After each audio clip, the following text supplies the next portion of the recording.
Khubor ka Batisi TV. Lawan Rashapi da ka Frank Motors. The dark is here to rule.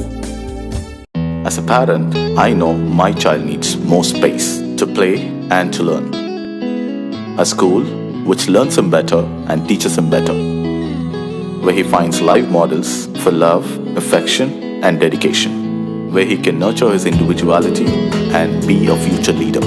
And here's where I stand. Blessings International School, Tirukurakkundram, Chingalpet. For admissions, contact 9688999811 8012553412 73730 Hadirin kecing pasangi anak Sipor, yang Lympung Ïalehkai Amateur League, on sanang Bteng ban pelong Hamadan Polo Shalong. Yang ni lapan tiap du treasurer jong Megalia Football Association, uba wanshan karkrang, haka jeng yakran bagi lak partai kubur, haka apun rutrek uya yang arjar apulai. Uba karkrang ulai tu, bagi jeng pasangi yang ni ke Lympung Ïalehkai, kadai nak dah ke jeng pemlai jong Hamadan third ground, nak jeng don jong election cakap jeng dorba tau ain ke jela, bat sekiwei pat ke Lympung Ïalehkai, haka ni Hamadan.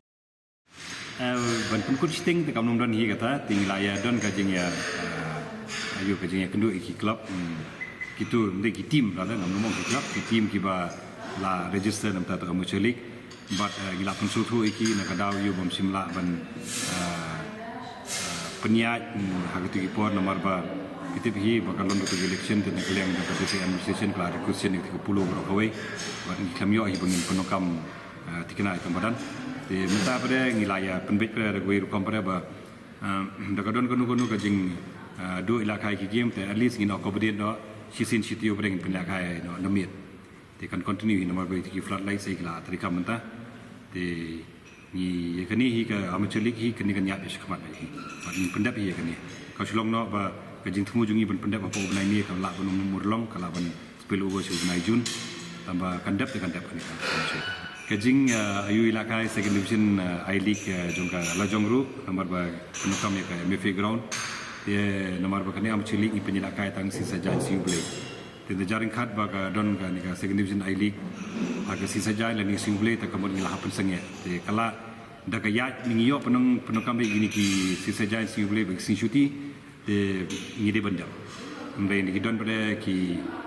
kumkata ki second division I League pada bagi penukam itu di sini pada kamot kalak dan kam stretch kendia. Mentan abai kendu ki members of SSA ki ba yawan namta kan ka launch of MSL. Nilai keren bagi ru ki aji kerman hi ba mentahi ka senam ka tournament ka SSA hi kin conduct ba aku kemadan kaban pendap no. Di takamot ka madan MFA hi Hawaii bagi tournament ka SSA hi ngatrai kala kamlai lu di ngilayo pada ban concentrate pada hakibi pada ki football development program sebagai kebadan mereka MFA kan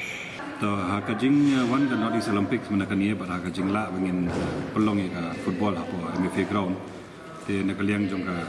soccer la be pisa bangi layo ban repair katbala itu ki kita penalaru ya repair but kumbakalong hi tigi siam di belada hi bakadon ke jumlang ketu kampan syuk enta te nakaliang bre jo kamaran bakla eru ki ayo banginya the tu jiri man kapor hi te menta bakai Ïalehkai second division I League ni ka lajong ru ni ladon ketu ke yu ni brush ru man kapor hi te ngila hap kham penbenya no ya maintenance kenang ba at least hadu bangina yo hi do pertama yang tem bahkan la bahkan ya ini te madan ni kidon ki jaka ki benta-benta bengi la maramat mendai kemong ngai pi nomor ba ngindang hap ya yo hi ka jengkersan ni ki naga sarkar ba ni kibi ban ngin yo da patmai te ya menta hi ngin hap kat bala hi ngin hap persang bangin maramat yo te bat persang ban penek ni te marat